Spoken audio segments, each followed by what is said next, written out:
ഒരു കാരണവും ഇല്ലാതെ അല്ലെങ്കിൽ ഉള്ള കാരണം പറയാതെ അടികൊള്ളേണ്ടി വന്നാൽ പ്രതികരിക്കാത്ത, പതറിപ്പോകാത്ത ആരാണുള്ളത്?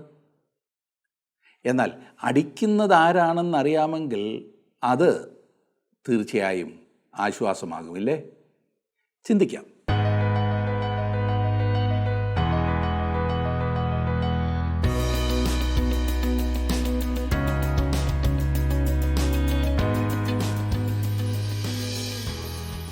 മറ്റാരോടും പറയുവാൻ കഴിയാത്തതും അഥവാ പറഞ്ഞാൽ തന്നെ മറ്റുള്ളവർക്ക് മനസ്സിലാക്കുവാൻ കഴിയാത്തതുമായ കഷ്ടങ്ങളിൽ കൂടി കടന്നു പോകേണ്ടി വരുമ്പോൾ നാം എല്ലാം സ്വയം ആശ്വാസം കണ്ടെത്തുവാൻ ശ്രമിക്കാറുണ്ട്.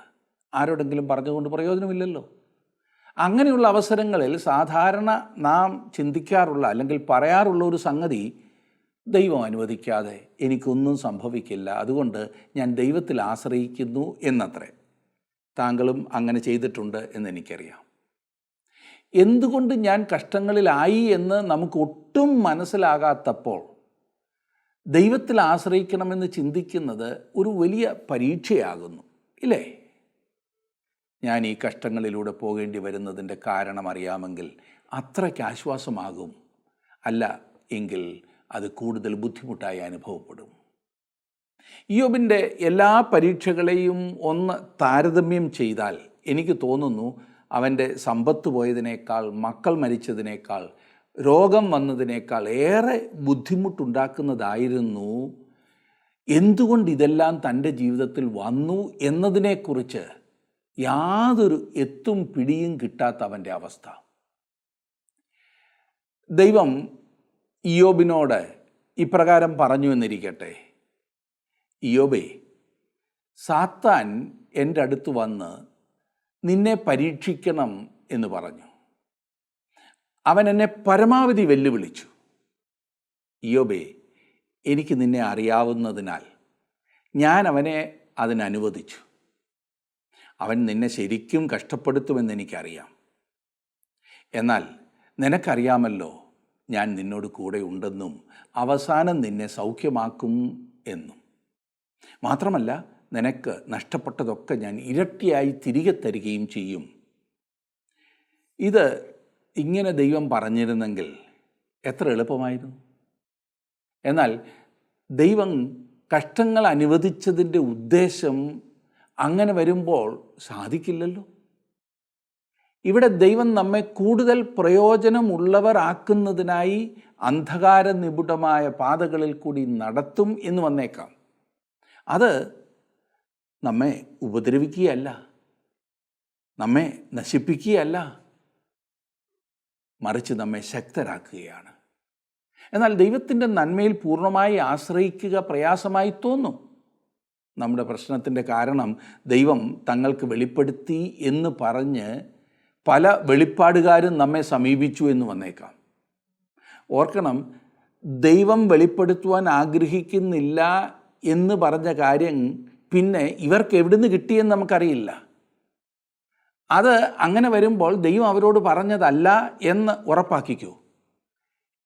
എനിക്കുള്ള ബുദ്ധിമുട്ടിൻ്റെ കാരണം അറിഞ്ഞേ മുൻപോട്ട് പോകൂ എന്ന് വാശി പിടിക്കുന്ന അവർക്കാണ് ഈ അബദ്ധം പറ്റുന്നത്.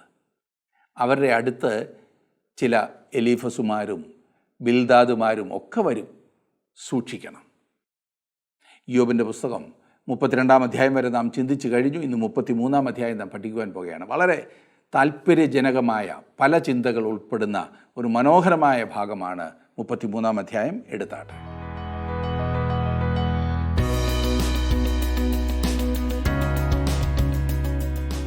ഇയ്യോബിൻ്റെ 3 സ്നേഹിതന്മാരുടെ സംസാരത്തിന് ശേഷമാണ് എലീഹു സംസാരിക്കുവാൻ ആരംഭിച്ചത്. അവൻ കേൾവിക്കാരിൽ ഒരാൾ മാത്രമായിരുന്നു എന്ന് തോന്നുന്നു. അവൻ പ്രായത്തിൽ കുറഞ്ഞവനായിരുന്നു. ഇയ്യോബിൻ്റെ സ്നേഹിതന്മാർ ഇയ്യോബിന് തക്കതായ മറുപടി നൽകിയില്ല എന്ന കാരണത്താൽ എലീഹു അവരെ ശാസിച്ചു. ഇയ്യോബിന് ആവശ്യമായിരിക്കുന്നത് തകർന്നും നുറുങ്ങിയുമുള്ളൊരു ഹൃദയമാകുന്നു എന്ന് എലീഹു വ്യക്തമാക്കി. 32-ാം അധ്യായം നാം പഠിച്ചപ്പോൾ അതിൻ്റെ മുഖവുര പോലെ ചില കാര്യങ്ങൾ നാം കണ്ടു. 33-ാം അധ്യായത്തിൽ എലീഹുവിന് പറയുവാനുള്ളത് അവൻ ആരംഭിക്കുകയാണ്. 1-2 വാക്യങ്ങൾ ഞാൻ നോക്കട്ടെ. 33 അധ്യായത്തിൻ്റെ ആദ്യത്തെ 2 വാക്യങ്ങൾ. എങ്കിലോ ഇയ്യോബേ, എൻ്റെ ഭാഷണം കേട്ടുകൊള്ളുക, എൻ്റെ സകല വാക്കുകളും ശ്രദ്ധിച്ചു കൊള്ളുക. ഇതാ ഞാനിപ്പോൾ എൻ്റെ വായ് തുറക്കുന്നു, എൻ്റെ വായിൽ എൻ്റെ നാവ് സംസാരിക്കുന്നു. പല വലിയ സത്യങ്ങളെയും നിർബന്ധിച്ച് പറയുവാൻ എലീഹു ആരംഭിക്കുന്നു. 3-4 വാക്യങ്ങൾ. എൻ്റെ വചനങ്ങൾ എൻ്റെ ഉള്ളിലെ നേർ ഉച്ചരിക്കും, എൻ്റെ അധരങ്ങൾ അറിയുന്നത് അവ പരമാർത്ഥമായി പ്രസ്താവിക്കും. ദൈവത്തിൻ്റെ ആത്മാവ് എന്നെ സൃഷ്ടിച്ചു, സർവശക്തൻ്റെ ശ്വാസം എനിക്ക് ജീവനെ തരുന്നു. അതേ സുഹൃത്തെ, ഇതൊരു വലിയ സത്യമാകുന്നു. ദൈവം എൻ്റെ സൃഷ്ടാവാകുന്നു. എലീഹു ദൈവത്തിൻ്റെ ആത്മാവിനാൽ സംസാരിക്കുവാൻ പോകുകയാണ്. ഇയ്യോബിൻ്റെ മറ്റ് സ്നേഹിതന്മാർക്ക് ഇയ്യോബിനൊരു ഉത്തരം നൽകുവാൻ കഴിഞ്ഞില്ല. എന്നാൽ ഇപ്പോൾ എലീഹു ശ്രമിക്കുവാൻ പോകുകയാണ്. പത്രോസ് തൻ്റെ 1-ാമത്തെ ലേഖനത്തിൽ ഇപ്രകാരം എഴുതി, 1 പത്രോസ് 4:11, ഒരുത്തൻ പ്രസംഗിക്കുന്നു എങ്കിൽ ദൈവത്തിൻ്റെ അരുളപ്പാട് പ്രസ്താവിക്കുന്നു എന്ന പോലെയാകട്ടെ. നമ്മുടെയൊക്കെ ഓരോ ആരാധനാ സ്ഥലങ്ങളിലും ബൈബിൾ കോളേജുകളിലും ഈ വാക്യം ഇതുപോലെ എഴുതുവാൻ ഞാൻ ആഗ്രഹിക്കുകയാണ്. ഒരു ശുശ്രൂഷകൻ ദൈവത്തിൻ്റെ അരുളപ്പാട് പ്രസ്താവിക്കുന്നു എന്ന പോലെ അല്ല പ്രസംഗിക്കുന്നതെങ്കിൽ അയാൾ മിണ്ടാതിരിക്കുന്നതായിരിക്കും നല്ലത്. പ്രസംഗിക്കുന്നതിന് മുൻപ് ഓരോരുത്തരും സ്വയം വിലയിരുത്തേണ്ടത് പ്രത്യേകം നാം ശ്രദ്ധിക്കണം. ഞാൻ പരുക്കനായി സംസാരിക്കുവാൻ താല്പര്യപ്പെടുന്നില്ല, എന്നാൽ എപ്പോഴാണെങ്കിലും പറഞ്ഞല്ലേ ഒക്കൂ. ഈ ഞങ്ങളുടെ ജീവസന്ദേശം പരിപാടിയിലൂടെ ദൈവവചനം പഠിപ്പിക്കുവാൻ തുടങ്ങിയതിന് ശേഷം ദൈവം എൻ്റെയും എൻ്റെ സഹപ്രവർത്തകരുടെയും ഹൃദയത്തിൽ തന്ന വലിയൊരു താല്പര്യമായിരുന്നു നമ്മുടെ നാട്ടിൽ എത്രയും അധികം സ്ഥലങ്ങളിൽ കൂട്ടായ്മകൾ ആരംഭിക്കുകയെന്ന്. ഈ കൂട്ടായ്മകളിലൂടെ ദൈവവചനം പഠിപ്പിക്കുവാനാണ് ഞങ്ങൾ കൂടുതൽ ശ്രദ്ധിക്കുന്നത്. എന്നാൽ ഈ കൂട്ടായ്മകൾ തുടങ്ങി 1-2 മാസം കഴിഞ്ഞപ്പോൾ ഞങ്ങൾ നേരിട്ടൊരു വലിയ ചോദ്യം, സാധാരണ നമ്മുടെ കേരളത്തിൽ കാണുന്ന കൂട്ടായ്മകൾ പോലെ പോയില്ലെങ്കിൽ ആളെ കിട്ടുമോ എന്നുള്ളതായിരുന്നു. പറയുന്നത് സത്യമാണ്, എന്നാൽ ദൈവവചനം മാത്രം പറഞ്ഞുകൊണ്ട് ചെന്നാൽ ആർക്കാണ് താല്പര്യം? ആളെ കൂട്ടുവാൻ അല്പം വിദ്യകളൊക്കെ പ്രയോഗിച്ചേ മതിയാകൂ.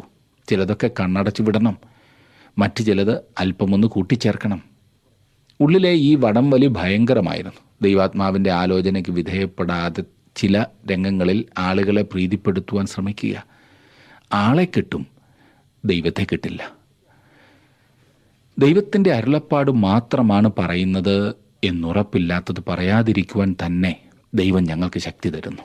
ചിലപ്പോൾ ആളുകൾ ചോദിക്കാറുണ്ട്, നിങ്ങൾ ഇത്ര കർക്കശമായി പറയുന്നുവല്ലോ എന്ന്. അങ്ങനെ താങ്കൾക്ക് തോന്നിയെങ്കിൽ ഞാൻ സന്തുഷ്ടനാണ്. അത് പറഞ്ഞില്ലെങ്കിലും താങ്കൾ മനസ്സിലാക്കണം എന്ന് തന്നെയാണ് ഞാനും ആഗ്രഹിച്ചത്. ബൈബിളിനെ മറ്റു പ്രകാരത്തിലും വ്യാഖ്യാനിക്കാം. ഞങ്ങൾ പറയുന്നത് മാത്രമല്ല ഉള്ളത് എന്ന് താങ്കൾ വാദിച്ചേക്കാം. അതെ, പല വ്യാഖ്യാനങ്ങൾ കണ്ടെന്ന് വന്നേക്കാം. എന്നാൽ അടിസ്ഥാന സത്യങ്ങളിൽ മാറ്റം ഉണ്ടാകുന്നില്ലല്ലോ. ക്രിസ്തുവിലൂടെ മാത്രം അല്ല മനുഷ്യവർഗത്തിന് രക്ഷ. ഓരോ മതക്കാർക്കും അവരവരുടെ വഴികളുണ്ടെന്ന് നിങ്ങൾ പറഞ്ഞേക്കാം. എന്നാൽ ദൈവവചനപ്രകാരം എനിക്ക് പറയുവാൻ കഴിയുന്നത് ക്രിസ്തുവിലൂടെ മാത്രമേ ഒരു മനുഷ്യന് ആത്മരക്ഷ ഉള്ളൂ എന്നാണ്. ഇല്ലേ? അതല്ലാതെ പറയുന്നതാണ് മാനുഷികമായി എനിക്കും സൗകര്യം. അതാണല്ലോ കൂടുതൽ മനുഷ്യരുടെ പ്രീതി ലഭിക്കുവാനുള്ള മാർഗം. ദൈവം മനുഷ്യനെ രക്ഷിക്കുന്നത് മനുഷ്യൻ്റെ യാതൊരു പ്രവൃത്തിയും കൊണ്ടല്ല, ദൈവകൃപയാൽ മാത്രമാകുന്നു എന്നുള്ളത് ദൈവത്തിൻ്റെ അരുളപ്പാടാകുന്നു. അതാണ് ഓരോ പ്രസംഗകനും പ്രസ്താവിക്കേണ്ടത്. അത് അറിയിക്കുന്നതാണ് നമ്മുടെ ഉത്തരവാദിത്വം. ആ കാര്യത്തിൽ ഞാൻ കടുംപിടുത്തക്കാരൻ തന്നെയാണ്. അതിൽ എന്നെ കുറ്റപ്പെടുത്തേണ്ട എന്തെങ്കിലും കാര്യമുണ്ടോ? ഒരു ഉദാഹരണം പറയട്ടെ. ഈ എൻ്റെ ഭാര്യയെ കാണിച്ചിട്ടേ, ഇതെൻ്റെ ഭാര്യയാകുന്നു, ഇവൾ എൻ്റേത് മാത്രമാകുന്നു എന്ന് ഞാൻ പറഞ്ഞാൽ ഞാനൊരു കടുംപിടുത്തക്കാരനാകുന്നു എന്ന് നിങ്ങൾ പറയുമോ? നിങ്ങളുടെ കാര്യത്തിലാണെങ്കിലോ? അതാണ് വാസ്തവമില്ലേ? അതിൽ നിന്നും ഒട്ടും അയച്ചു പിടിക്കുവാൻ എനിക്ക് കഴിയുകയില്ല. അങ്ങനെ അയച്ചു പിടിച്ചാൽ ഞാൻ എപ്രകാരത്തിലുള്ളൊരു ഭർത്താവാകുന്നു എന്ന് നിങ്ങൾക്ക് ചിന്തിക്കാം. അതുപോലെയാണ് സത്യവും. ദൈവവചനത്തിലെ പല കാര്യങ്ങളെക്കുറിച്ചും എനിക്ക് കർക്കശമായ നിലപാടാണുള്ളത്. കാരണം ദൈവവചനം കർക്കശമാണ്. കർത്താവായ യേശുക്രിസ്തുവിൻ്റെ ദൈവത്വത്തെക്കുറിച്ച് എനിക്ക് കർക്കശമായൊരു നിലപാടുണ്ട്. അവൻ ദൈവപുത്രനാണെന്നതിൽ യാതൊരു സംശയവുമില്ല. എന്നെ സംശയിപ്പിക്കുവാൻ വന്നാൽ ഞാൻ വിട്ടുതരണം എന്നുണ്ടോ? അവിടുന്ന് കന്യകയിൽ നിന്നും ജനിച്ചു എന്ന വസ്തുത ഞാൻ മുറുകെ പിടിക്കുന്നു. അവൻ അത്ഭുതങ്ങളും അടയാളങ്ങളും ചെയ്തു എന്നും അവൻ ഒരു പകരക്കാരനായി മരിച്ചു എന്നും അവൻ ശാരീരികമായി തന്നെ കല്ലറയിൽ നിന്നും ഉയർത്തു എന്നും അവൻ സ്വർഗത്തിലേക്ക് കരേറിപ്പോയി എന്നും ഇന്നവൻ ദൈവത്തിൻ്റെ വലത്തുഭാഗത്തിരിക്കുന്നു എന്നും അവൻ ഇന്ന് ജീവനുള്ള ക്രിസ്തു ആകുന്നു എന്നും ഒരു ദിവസം അവിടുന്ന് മടങ്ങി വരുമെന്നും ഞാൻ ഉറപ്പായി വിശ്വസിക്കുന്നു. ഇതൊക്കെ അടിസ്ഥാനമില്ലാത്ത അന്ധവിശ്വാസം മാത്രമാകുന്നു എന്നോട് പറയരുതേ. അങ്ങനെ പറഞ്ഞെന്നാൽ താങ്കൾക്കും ഉള്ള പലതും അന്ധവിശ്വാസം മാത്രമാകുന്നെന്ന് ഞാൻ തെളിയിക്കാം. അതെ സുഹൃത്തെ, ഞാൻ കടുംപിടുത്തക്കാരൻ തന്നെയാണ്. അതെ, ശരിയായ അർത്ഥത്തിൽ കടുംപിടുത്തം വേണ്ടാത്തതിന് വേണ്ടിയല്ല, സത്യത്തിന് വേണ്ടിയാണ്.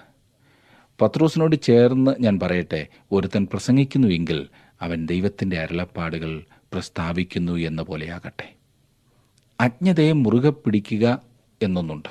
എന്നാൽ ഞാൻ ഇവിടെ പറയുന്ന വിഷയം എന്തെന്നാൽ, നിങ്ങൾ ബൈബിൾ ഉദ്ധരിക്കുമ്പോൾ അത് ദൈവവചനമാകുന്നുവോ എന്ന് നിങ്ങൾക്ക് നിശ്ചയമില്ല എങ്കിൽ നിങ്ങൾക്ക് പറയുവാൻ യാതൊന്നുമില്ല. എന്തു പറയാനാണ്? അവിശ്വാസം എപ്പോഴും ആശയാവിഷ്കരണ ശക്തിയില്ലാത്തതാണ്. അത് സംസാരിക്കില്ല എന്നല്ല ഞാൻ പറഞ്ഞത്.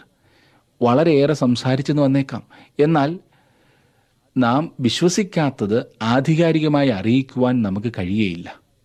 ആധികാരികമായി പറയാത്തത് ആരിലും യാതൊരു ചലനവും ഉണ്ടാക്കുകയില്ല. ഒരു മനുഷ്യൻ ദൈവത്തിൻ്റെ അരുളപ്പാടുകൾ അല്ലാതെ പറയുന്നതിന് ശക്തി കാണില്ല, വില കാണില്ല, ഫലം കാണില്ല. ശക്തിയും വിലയും ഫലവും ഇല്ലാത്ത ശുശ്രൂഷകൾ അവരുടേത് തന്നെയായിരിക്കുമില്ലേ? എലീഹു തൻ്റെ അവസ്ഥ പറയുന്നത് നാം കാണുന്നു. 5ഉം 6ഉം വാക്യങ്ങൾ ഞാനൊന്ന് വായിക്കാം. നിനക്ക് കഴിയുമെങ്കിൽ എന്നോട് പ്രതിവാദിക്ക, സന്നദ്ധനായി എൻ്റെ മുമ്പാകെ നിന്നുകൊള്ളുക. ഇതാ, നിന്നെപ്പോലെ ഞാനും ദൈവത്തിനുള്ളവൻ, എന്നെയും മണ്ണുകൊണ്ട് നിർമ്മിച്ചിരിക്കുന്നു. ഒരു മനുഷ്യൻ തന്നെ ദൈവസന്നിധിയിൽ പ്രതിനിധീകരിക്കുവാൻ ഇയ്യോബ് ആഗ്രഹിച്ചിരുന്നു. അതെ, ഈ യൗവനക്കാരൻ എലീഹു അത് ഇയ്യോബിന് വേണ്ടി ചെയ്യുവാൻ ആഗ്രഹിക്കുന്നു. അവൻ പറയുന്നു, നിന്നെ ഉണ്ടാക്കിയ അതേ മണ്ണുകൊണ്ടാണ് എന്നെയും ഉണ്ടാക്കിയിരിക്കുന്നതെന്ന്. ഇയ്യോബിൻ്റെയും ദൈവത്തിൻ്റെയും മധ്യേ ഒരു മധ്യസ്ഥനായി നിൽക്കുവാൻ എലീഹു താല്പര്യപ്പെടുന്നു. അതൊരു മനുഷ്യനല്ല എന്ന് വ്യക്തമാണ്. എന്നാൽ നമ്മുടെ കർത്താവിൻ്റെ മനുഷ്യാവതാരത്തിൻ്റെ വലിയ ആവശ്യത്തെയാണ് ഇവിടെ വെളിപ്പെടുത്തുന്നത്. അവനൊരു മധ്യസ്ഥനാകും. അതുകൊണ്ട് അവൻ ദൈവമായിരിക്കണം. എന്നാൽ അവനും നാം ആയിരിക്കുന്നത് പോലെ തന്നെ അതേ മണ്ണ് ആയിരിക്കേണ്ടതാണ്. അവൻ മനുഷ്യൻ ആകേണ്ടതാണ്. 7 മുതലുള്ള വാക്യങ്ങളിൽ നാം കാണുന്നു, എൻ്റെ ഭീഷണി നിന്നെ ഭയപ്പെടുത്തുകയില്ല, എൻ്റെ ഘനം നിനക്ക് ഭാരമായിരിക്കുകയുമില്ല. ഞാൻ കേൾക്കെ നീ പറഞ്ഞതും നിൻ്റെ വാക്ക് ഞാൻ കേട്ടതും എന്തെന്നാൽ, ഞാൻ ലംഘനമില്ലാത്ത നിർമ്മലൻ, ഞാൻ നിർദോഷി, എന്നിൽ അകൃത്യവുമില്ല. ഇതുവരെ ഉണ്ടായിരുന്ന സകല സംസാരങ്ങളും എലീഹു ശ്രദ്ധിക്കുകയായിരുന്നു. ഇയ്യോബ് തന്നെ നിഷ്കളങ്കനായി കരുതിയതും ദൈവത്തെ കുറ്റപ്പെടുത്തിയതുമെല്ലാം എലീഹു ശ്രദ്ധിച്ചുകൊണ്ടിരിക്കുകയായിരുന്നു. ഇപ്പോൾ എലീഹു ഇയ്യോബിനോട് പറയുന്നത്, ദൈവം മനുഷ്യനേക്കാൾ ഉന്നതനും മനുഷ്യനോട് കണക്ക് ബോധിപ്പിക്കേണ്ട ഒരു കാര്യവും ഇല്ലാത്തവനുമാകുന്നു എന്നത്രേ. ഇനിയും 10 മുതൽ 12 വരെയുള്ള വാക്യങ്ങളിൽ നാം കാണുന്നത്, 10ാം വാക്യം വായിക്കട്ടെ. അവൻ എൻ്റെ നേരെ വിരുദ്ധങ്ങളെ കണ്ടുപിടിക്കുന്നു, എന്നെ തനിക്ക് ശത്രുവായി വിചാരിക്കുന്നു. അവൻ എൻ്റെ കാലുകളെ ആമത്തിലിടുന്നു, എൻ്റെ പാതകളെ ഒക്കെയും സൂക്ഷിച്ചു നോക്കുന്നു. ഇതിന് ഞാൻ നിന്നോട് ഉത്തരം പറയാം. ഇതിൽ നീ നീതിമാനല്ല, ദൈവം മനുഷ്യനേക്കാൾ വലിയവനല്ലോ. ദൈവം മനുഷ്യനേക്കാൾ വലിയവനാകുന്നു എന്ന് വലിയ ഒരു പ്രസ്താവന എലീഹു ഇവിടെ നടത്തുന്നു. ഇത് ലളിതമായൊരു പ്രസ്താവനയാണ്. എല്ലാവർക്കും അറിയാവുന്ന കാര്യമാണെന്ന് പറഞ്ഞാലും പല ആളുകളും ദൈവത്തിൻ്റെ സ്ഥാനം എടുക്കുവാൻ ശ്രമിക്കുന്നു എന്നതിനാൽ ഇത് വലിയ പ്രസ്താവനയാണ്. എന്തുകൊണ്ടാണ് ചില കാര്യങ്ങളൊക്കെ ജീവിതത്തിൽ സംഭവിച്ചിരിക്കുന്നതെന്ന് വിശദീകരിക്കുവാൻ തങ്ങൾക്ക് കഴിവുണ്ടെന്ന് സമർത്ഥിച്ചുകൊണ്ട് വരുന്ന അനേകം ആളുകൾ ഇന്നുണ്ട്. അതേ സുഹൃത്തെ, നമുക്ക് അറിയുവാൻ പാടില്ലാത്ത വളരെയേറെ കാര്യങ്ങളുണ്ട്. ഇത് നാം അംഗീകരിച്ചേ മതിയാകൂ. എല്ലാം വെളിപ്പെടുത്തുവാൻ വരുന്ന തട്ടിപ്പുകാരെ നാം ഒരിക്കലും സൽക്കരിക്കരുത് എന്ന് ചുരുക്കം. താങ്കളുടെ വിലപ്പെട്ട നിർദ്ദേശങ്ങളും അഭിപ്രായങ്ങളും പ്രാർത്ഥനാ വിഷയങ്ങളും ഇന്ന് തന്നെ ഞങ്ങളെ വിളിച്ചറിയിക്കുക. വിളിക്കേണ്ട നമ്പർ 8281384455.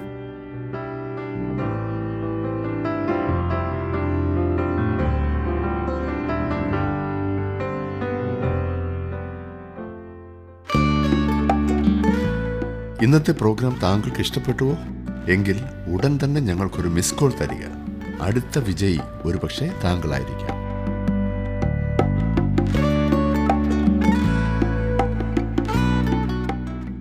പതിമൂന്നാം വാക്യത്തിൽ നാം കാണുന്നു, നീ അവനോട് എന്തിനു വാദിക്കുന്നു? തൻ്റെ കാര്യങ്ങളിൽ ഒന്നിനും അവൻ കാരണം പറയുന്നില്ലല്ലോ. ഏതെങ്കിലും ഒരു കമ്മിറ്റിക്ക് തൻ്റെ റിപ്പോർട്ട് സമർപ്പിക്കേണ്ട യാതൊരു കാര്യവും ദൈവത്തിനില്ല എന്ന് ഇയ്യോബ് അറിയണം. അവൻ ഏതെങ്കിലും ഒരു കൂട്ടത്തോട് ഉത്തരവാദിത്തപ്പെട്ടിരിക്കുന്നില്ല.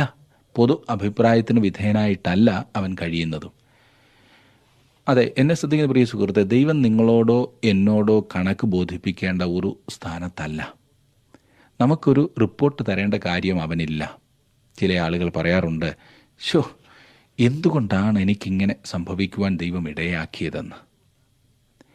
എന്തുകൊണ്ടാണെന്ന് എനിക്കറിയില്ല സുഹൃത്തെ. എനിക്കറിയാവുന്നത് ഇത്രമാത്രമാണ്: ദൈവം നമ്മോട് കടംപെട്ടിരിക്കുന്നില്ല. എന്തുകൊണ്ട് അങ്ങനെ സംഭവിച്ചു എന്ന് അവന് നിങ്ങളോട് പറയേണ്ട യാതൊരു കാര്യവുമില്ല. ഞാൻ കർക്കശമായി പോയി എന്ന് പറയരുതേ. വാസ്തവം അതാണ്. അവനെ ആശ്രയിക്കുവാൻ മാത്രമാണ് സ്നേഹവാനായ ദൈവം നമ്മോട് പറഞ്ഞിരിക്കുന്നത്. എന്നെ അന്ധകാരത്തിൽ നിന്നും വെളിയിൽ കൊണ്ടുപോയിക്കൊള്ളാം എന്ന് അവൻ ഒരിക്കലും വാഗ്ദാനം ചെയ്തിട്ടില്ല. എന്നാൽ അവൻ പറയുന്നത്, നിന്റെ കരം എൻ്റെ കരത്തിൽ വെക്കൂ, ഞാൻ നിന്നെ ഈ അന്ധകാരത്തിലൂടെ നയിച്ചു കൊള്ളാം എന്നത്രേ. എല്ലാം വിവരിച്ചു തരാം എന്ന് അവൻ വാഗ്ദാനം ചെയ്തിട്ടില്ല. അവനെ ആശ്രയിക്കുവാനാണ് അവൻ ആവശ്യപ്പെടുന്നത്. അത് മാത്രമാണ് അവൻ നമ്മോട് ആവശ്യപ്പെടുന്നത്. 14 15 വാക്യങ്ങളിലേക്ക് വരുമ്പോൾ നാം കാണുന്നത്, 1 2 വട്ടം ദൈവം അരുളി ചെയ്യുന്നു, മനുഷ്യനത് കൂട്ടാക്കുന്നില്ല താനും. ഗാഢനിദ്ര മനുഷ്യർക്കുണ്ടാകുമ്പോൾ, അവർ ശയ്യമേൽ നിദ്ര കൊള്ളുമ്പോൾ, സ്വപ്നത്തിൽ രാത്രി ദർശനത്തിൽ തന്നെ അവൻ മനുഷ്യരുടെ ചെവി തുറക്കുന്നു, അവരോടുള്ള പ്രബോധനയ്ക്ക് മുദ്രയിടുന്നു.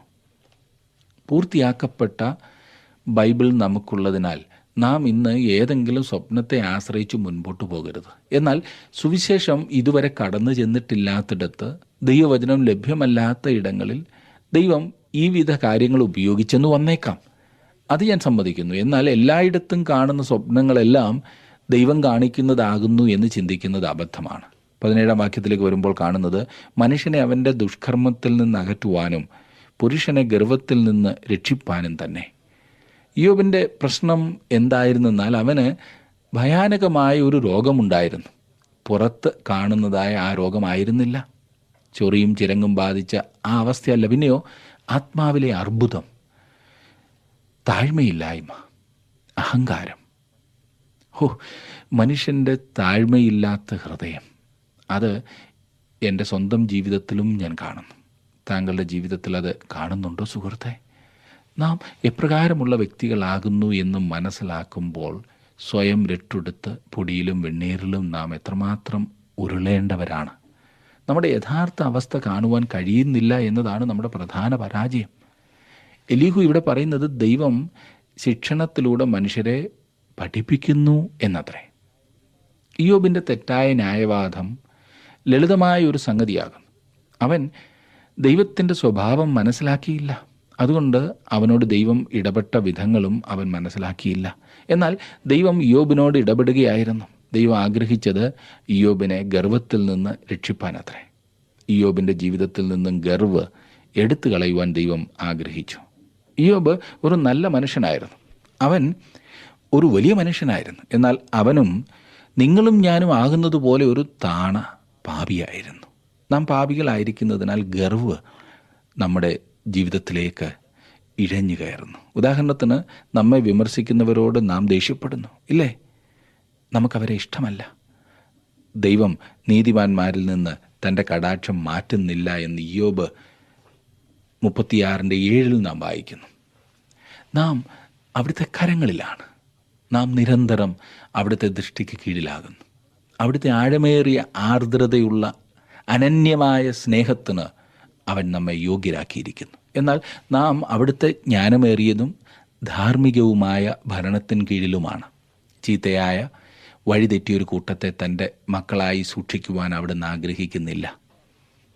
33 അധ്യായത്തിൻ്റെ 29 30 വാക്യങ്ങളിൽ നാം വായിക്കുന്നത്, 29 30 വാക്യങ്ങൾ, ഇതാ ദൈവം 2-3 പ്രാവശ്യം ഇവയൊക്കെയും മനുഷ്യനോട് ചെയ്യുന്നു. അവൻ്റെ പ്രാണനെ കുഴിയിൽ നിന്ന് കരയേറ്റേണ്ടതിനും ജീവൻ്റെ പ്രകാശം കൊണ്ട് അവനെ പ്രകാശിപ്പിക്കേണ്ടതിനും തന്നെ. ദൈവം പലപ്പോഴും ശിക്ഷണത്തിലൂടെയാണ് തൻ്റെ മക്കളെ പഠിപ്പിക്കുന്നത്. ഞാൻ നേരത്തെ പറഞ്ഞത് ഓർക്കുമല്ലോ, ശിക്ഷണവും ശിക്ഷയും രണ്ടാണ്. ശിക്ഷണത്തിൽ ശിക്ഷ ഉണ്ടായി എന്ന് വന്നേക്കാം, ചിലപ്പോൾ ഇല്ലെന്ന് വന്നേക്കാം. ശിക്ഷണം, അച്ചടക്കം. ഇവിടെ അവൻ്റെ പ്രാണനെ കുഴിയിൽ നിന്നും കരയേറ്റേണ്ടതിനാണ് ദൈവം മനുഷ്യനോട് ഇങ്ങനെ ഇടപെടുന്നത് എന്ന് പറഞ്ഞിരിക്കുന്നു. 31 മുതലുള്ള വാക്യങ്ങളിൽ, ഇയ്യോബേ ശ്രദ്ധിച്ച് കേൾക്ക, മിണ്ടാതെ ഇരിക്ക, ഞാൻ സംസാരിക്കാം. നിനക്ക് ഉത്തരം പറവാനുണ്ടെങ്കിൽ പറക, സംസാരിക്കാൻ നിന്നെ നീതീകരിപ്പാനാകുന്നു എൻ്റെ താല്പര്യം. ഇല്ലെന്ന് വരികിൽ നീ എൻ്റെ വാക്ക് കേൾക്ക, മിണ്ടാതിരിക്കുക, ഞാൻ നിനക്ക് ജ്ഞാനം ഉപദേശിച്ചു തരാം. ഇന്ന് വിശ്വാസികളോട് ഇത് തന്നെ ചെയ്യുവാനാണ് ദൈവം ആഗ്രഹിക്കുന്നത്. എബ്രായ ലേഖനത്തിൽ നമ്മോട് പറഞ്ഞിരിക്കുന്ന ഗുണദോഷം നാം പരിഗണിക്കേണ്ടതുണ്ട്. എബ്രായ ലേഖനം 12-ാം അധ്യായത്തിൻ്റെ 3 മുതൽ 5 വരെയുള്ള വാക്യങ്ങൾ ആദ്യം ഞാൻ വായിക്കാം. നിങ്ങളുടെ ഉള്ളിൽ ക്ഷീണിച്ചു മടുക്കാതിരിപ്പാൻ പാപികളാൽ തനിക്ക് നേരിട്ട ഇങ്ങനെയുള്ള വിരോധം സഹിച്ചവനെ ധ്യാനിച്ചുകൊള്ളുവീൻ. പാപത്തോട് പോരാടുന്നതിൽ നിങ്ങൾ ഇതുവരെ പ്രാണത്യാഗത്തോളം എതിർത്ത് നിന്നിട്ടില്ല. മകനെ, കർത്താവിൻ്റെ ശിക്ഷ നിരസിക്കരുത്, അവൻ ശാസിക്കുമ്പോൾ മുഷികയും വരുത്. ഇനിയും 12-ാം അധ്യായത്തിന് 11-ാം വാക്യത്തിൽ നാം കാണുന്നു, ഏത് ശിക്ഷയും തൽക്കാലം സന്തോഷകരമല്ല, ദുഃഖകരമത്രേ എന്ന് തോന്നും. പിന്നത്തേതിലോ, അതിനാൽ അഭ്യാസം വന്നവർക്ക് നീതി എന്ന സമാധാന ഫലം ലഭിക്കും. നമ്മുടെ സ്വർഗീയ പിതാവിൻ്റെ ബാലശിക്ഷയെ നാം നേരിടുന്ന 3 വിധങ്ങളുണ്ട്. ഒന്ന്, അവിടുത്തെ കരവും ശബ്ദവും അതിലില്ല എന്ന വിധത്തിൽ നമുക്കതിനെ തള്ളിക്കളയാവുന്നതാണ്, നിരസിക്കാവുന്നതാണ്, അവഗണിക്കാവുന്നതാണ്. നമുക്ക് ദൈവത്തെ തള്ളിക്കളയാവുന്നതാണ്. 2, നമുക്കതിൽ മുഷിയാവുന്നതാണ്. അങ്ങനെ നാം ചെയ്യുമ്പോൾ അത് തികച്ചും പരാജയപ്പെടുന്ന അവസ്ഥയാണ്. ഇയ്യോബിൻ്റെ ജീവിതത്തിൽ ഈ പറഞ്ഞ 2 പ്രതികരണവും ഉണ്ടായിരുന്നു. എന്നാൽ വാസ്തവത്തിൽ നാം എന്താണ് ചെയ്യേണ്ടത്? 3-ാമതായി ഞാൻ പറയുന്നത്, നാം അതിനാൽ അഭ്യാസം സിദ്ധിച്ച് നമ്മുടെ ജീവിതത്തിൽ നീതിയുടെ ഫലം കായ്ക്കണം. തൻ്റെ സ്വന്തമായവരുടെ ജീവിതത്തിൽ കഷ്ടങ്ങൾ ദൈവം അനുവദിക്കും, തീർച്ചയാണ്. താൻ കൈക്കൊള്ളുന്ന ഏതൊരു മകനെയും തല്ലുന്നു. ഇയ്യോബിൻ്റെ ജീവിതത്തിൽ സംഭവിക്കുന്ന സകലത്തിൻ്റെയും പിൻപിലെ വലിയ ഉദ്ദേശം അതത്രേ. ദൈവം അത് വലിയൊരു വിജയത്തിൽ കൊണ്ടെത്തിക്കും എന്നത് തീർച്ചയാണ്. ഈ തത്വം ഞാൻ ഒരിക്കലും വിട്ടുകളയരുത്. ഇത് നാം ഒരിക്കലും മറന്നു കളയരുത്. എന്നാൽ എൻ്റെ പ്രത്യേക സാഹചര്യത്തിൽ എന്തുകൊണ്ടിത് വന്നു എന്ന് വിലയിരുത്തുവാനോ ഒരുപക്ഷെ അതിൻ്റെ കാരണങ്ങൾ മനസ്സിലാക്കി ഞാൻ അതിനോട് പ്രതികരിക്കുവാൻ തക്കവണ്ണം ഒരവസ്ഥയിലോ ഞാൻ ചെന്നെത്തി എന്ന് വരില്ല. എനിക്കൊട്ടും മനസ്സിലാകുവാൻ സാധിക്കാത്ത കാരണങ്ങളാൽ പോലും എൻ്റെ ജീവിതത്തിൽ കഷ്ടങ്ങൾ വന്നു എന്ന് വന്നേക്കാം. എന്നാൽ ഒരു കാര്യം തീർച്ചയാണ്, ദൈവത്തിൻ്റെ മക്കളിൽ ഉണ്ടാകുന്ന ഓരോ കാര്യവും ദൈവം അറിഞ്ഞും ദൈവം അനുവദിക്കുന്നത് കൊണ്ടും മാത്രമാണ്. അങ്ങനെ വരുമ്പോൾ അതെപ്പോഴും നമ്മുടെ ജീവിതത്തിൽ നന്മയ്ക്കാണ്. ഈ ഉറപ്പ് നമ്മുടെ ജീവിതത്തിലുണ്ട് എങ്കിൽ നമുക്ക് സന്തോഷത്തോടെ മുൻപോട്ട് പോകാൻ സാധിക്കില്ലേ?